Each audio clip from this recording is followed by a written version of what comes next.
What a weekend it has been. I mean, my Blues won, so obviously. Right. This is New Sports. I'm Selorm, your host, and I'm joined here by Titus and Alexander. Alex. Stable names, right? So we are doing a weekend review. Some of the biggest games during the weekend that we watched. So we're going to start with the Manchester United game, right? You guys. Oh yeah, I mean yeah. As a new guest, we welcome you with your yes. So your thoughts on your win against Sunderland? It was somehow unusual for United, but then I don't want to, be so excited because United beating Sunderland shouldn't be a big deal. You understand? Really? I still feel beating Sunderland. But it seems like some of your fans were really excited. We won't be because of our state. You get it. So every point is necessary for United at this point. But then United beating Sunderland shouldn't be. Our next game should be something that but then Sunderland is. But I mean, a win is a win. So okay, so into the talking points, right? Mason Mount scored the opening, right? You're welcome, by the way. You're welcome. And your goalkeeper Lamens kept a clean sheet. I mean, these are very good signs. Oh yeah. Looking at Mount has never been bad actually. So his performance is, it's the Chelsea fans will say it's an expected performance. Oh yeah, him. You guys know him well. But Lamens was doing things former keepers or previous keepers were not doing, coming out for the ball and then all of that. So these are things that it gets the fans hyped up. So for his performance. But it seems like you're throwing shade on Onana. Because he was my favorite United goalkeeper. Yeah, he will be yours. Since you're an up. But Alex, did you get a chance to watch the United game? I did.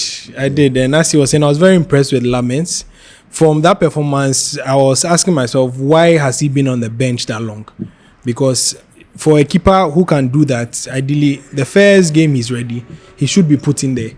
We saw Donnarumma after training, I think, a week with City, and then Trafford, who was in there the whole time, was taken out because there's an expectation. You make a signing like that, we know that you've identified a problem there. You've replaced somebody who is leaving with him because he was excellent. As you were saying, coming out for the ball, even the save he made on Jacket shot was very good. Yeah, so some of the high claims. Yeah, and. So some fans and some agenda boys have been on social media claiming that Sesko scores only scrappy goals. A goal is a goal. And what you need to understand is that for a striker, it's about your positioning and your ability to get there before the defender. Yeah. And he has done that on both occasions. The first one, he got the first header, it was saved. He came back, he did what he's supposed to do. So if he's doing that, he means he's in the right positions. The throw went to a different direction or wasn't close to him. He positioned himself at a place where if that happened, he would be available to get it. So there's nothing wrong with the goals he has scored. It seems like Titus is really excited about Sesko's goal. As for Sesko's goal, that's why we brought him in as a striker.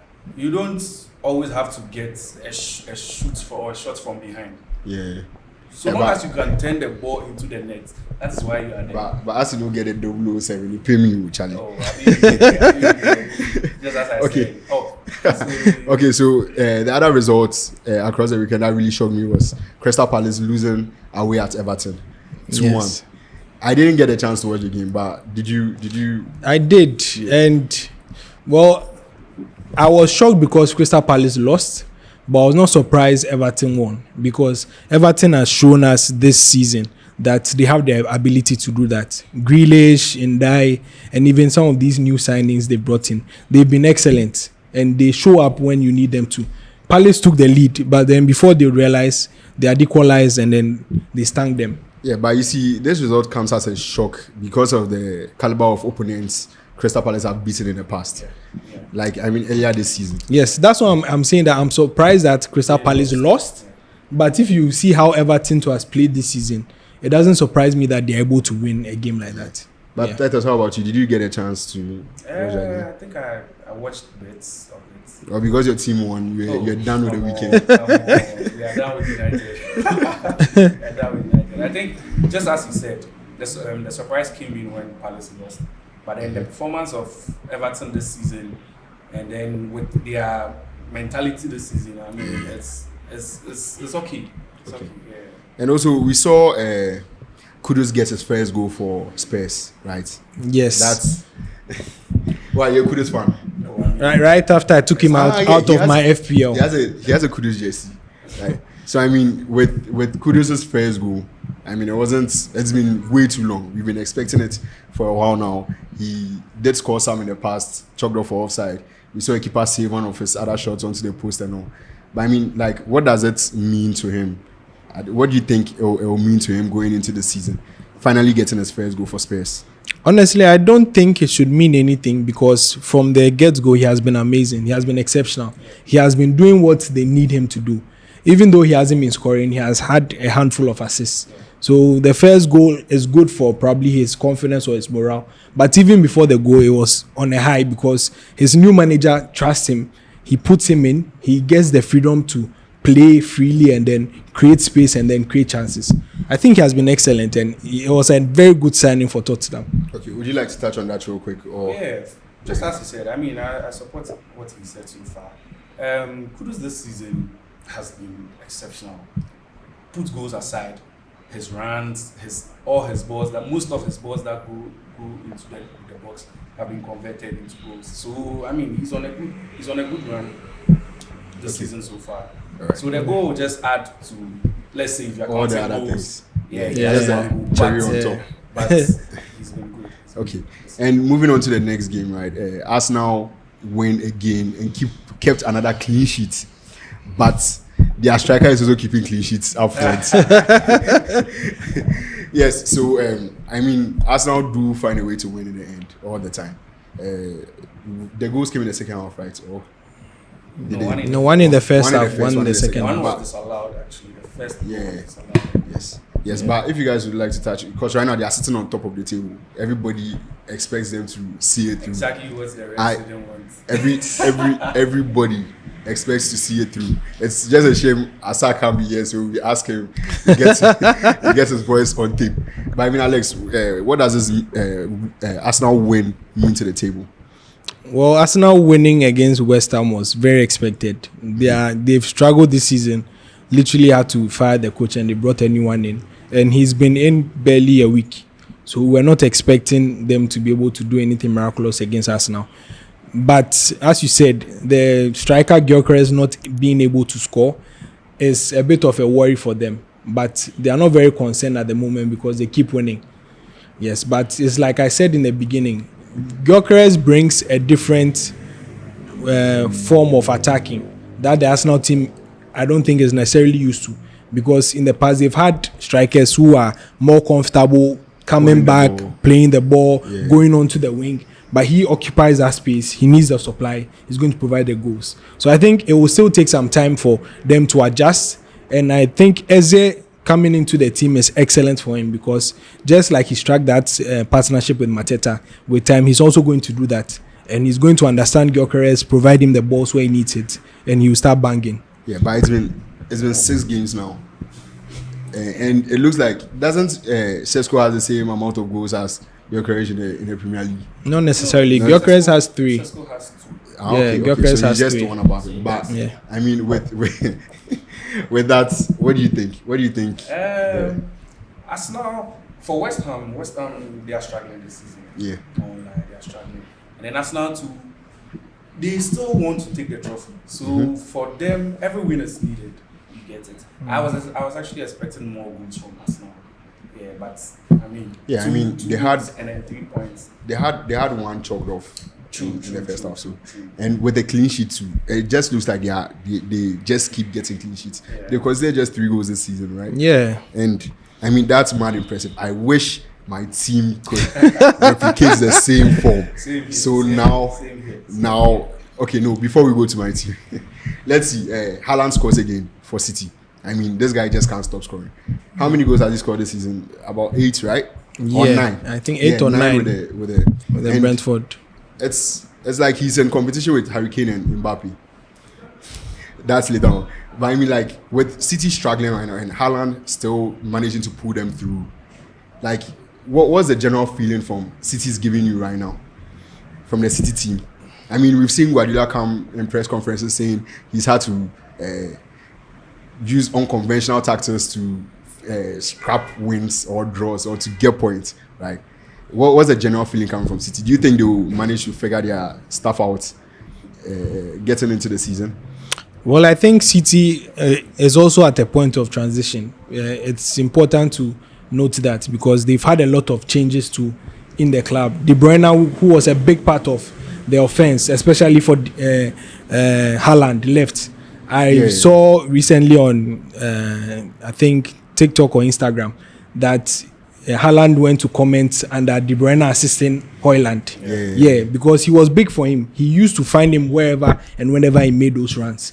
Now, the City team last season were struggling when De Bruyne wasn't around to find Haaland. And they are figuring a way around it, but he's not getting the supply as he used to. And there are a lot of new players who are coming in, going out. Guardiola, we know the substitutions. Doku has been excellent throughout, but I see that this last game, he came on in the 76th minute. He didn't start him. So it's a lot of things they are figuring out. But the thing is that when you are winning, nobody really looks at the struggles. So with United, for instance, they were losing. That's why everybody was looking at the struggles. But when you're winning, we see you struggling. But as long as you are getting the points, we just look on. Okay, yeah. But like, I mean, what's the feeling you are getting from City this season? From City, we should acknowledge their struggles, and that's true. But Haaland is Haaland. Just give him the ball and then he'll try to convert it into a goal. Yeah, I mean, I saw his stats, right? This guy has scored, is it 136 goals and 155 games. Yeah. For City. He gets the ball 20 times in the box, he will try to pocket it 20 times. Charlie, so he's exceptional. Anytime the ball gets to him, he will try to convert it. So your job is just to feed him with the ball. Try to reach him with the ball. And just as my brother said, De Bruyne is not there to feed him with those balls. So, I mean, he's proven time and time that when you get the ball to him, he's going to convert it. Then that's all the team has to do. You understand? Although they are struggling, that is something, you just get the ball, you know, there's someone there to convert it for you. So, okay. So, I mean, I wish we did have a player like Haaland. Oh, yes. That's Chelsea, by the way. And everyone wishes to have a striker like Haaland, honestly. Well, moving on to Chelsea, right? The game of the weekend.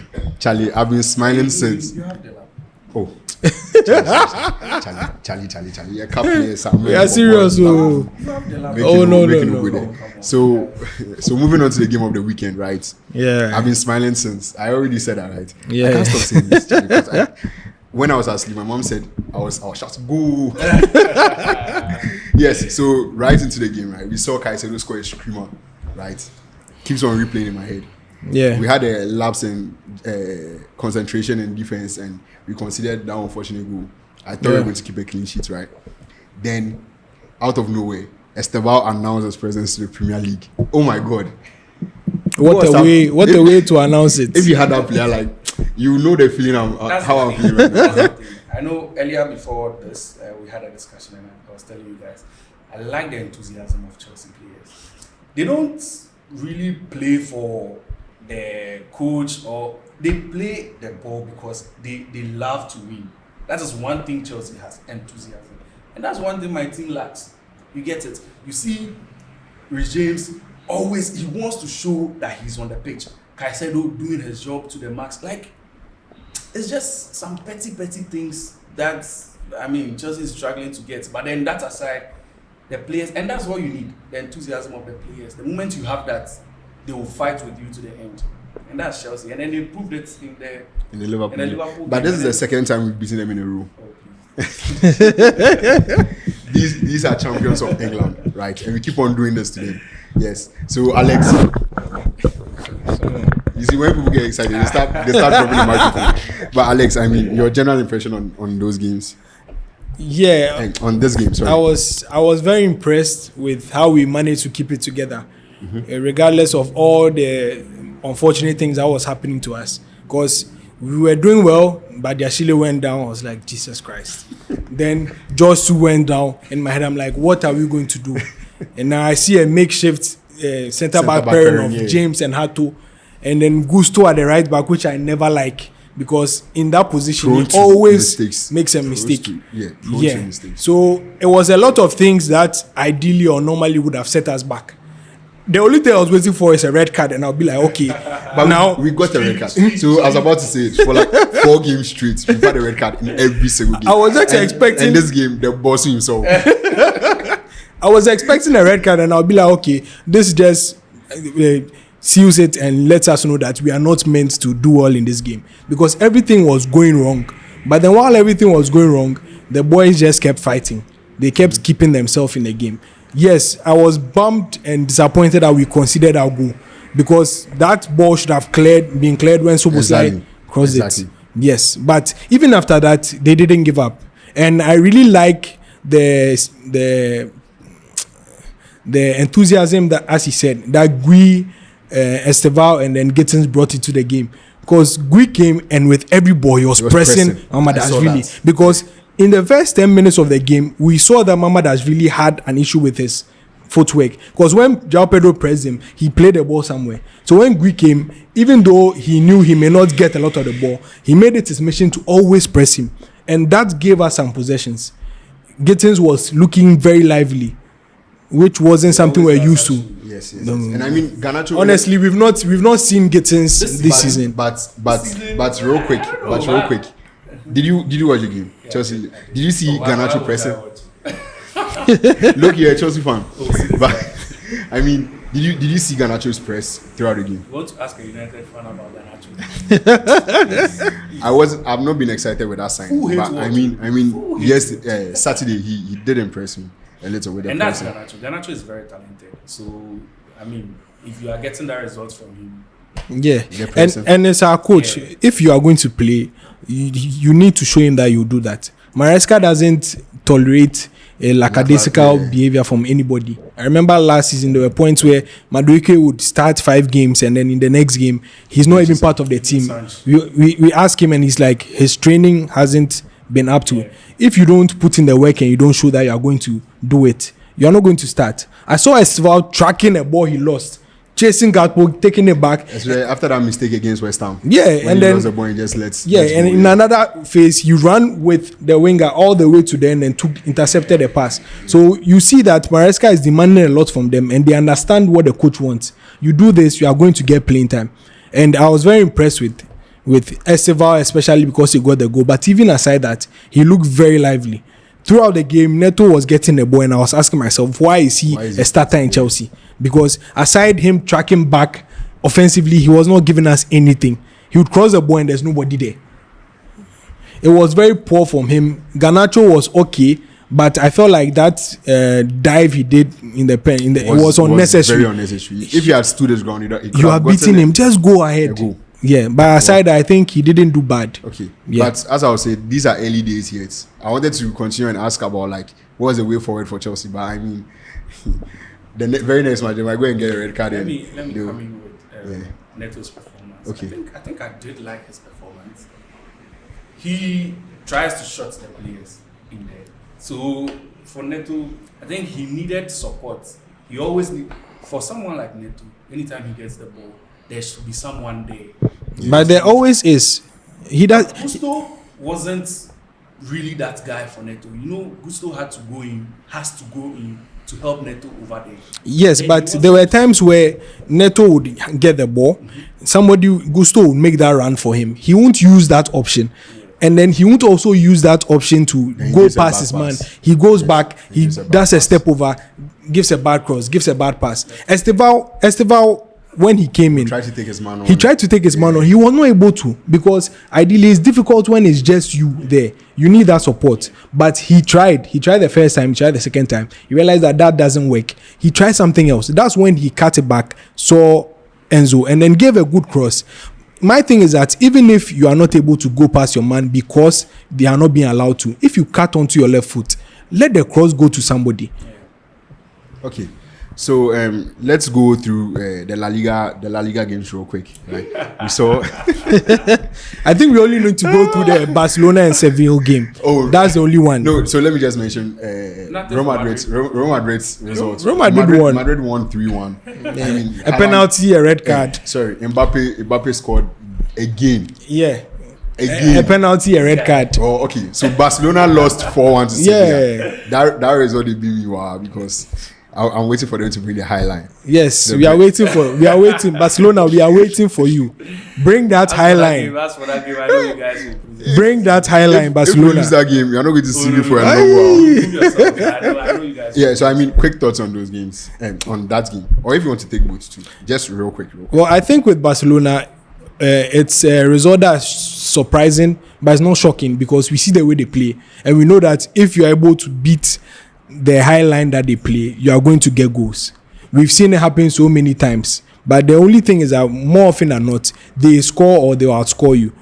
Yes, but this time, unfortunately, Rafinha is out, Yamal is out, Ferran Torres, Lewandowski, and the likes couldn't get the job done. Because I think this is the very first time in a long while I've seen Barcelona score just one. Yeah. So they were not able to take their chances, and Sevilla figured out their high line. So that happens. So some people are saying there's a reality check for Barcelona, that they are not as good as they think they are. Right? What do you think? That's true. They are good, right? Mm-hmm. They are good. They are that good, but then they need some key pieces to make them there, to take them. Okay, so there is the injuries that's affecting them. Okay, that's what I'd say. Right. But then with their defense, I know they are not really good on the defense, so that's why the high line is very crucial to them. You get it? Because 1-on-1 and then all those things, they are not really there. But then they are, just as you said, they are very good on the attack. So it's you score, I also score. Yeah. We'll keep scoring and then we'll see who else scores who. And then they will do that because they have the guys for that. You get it?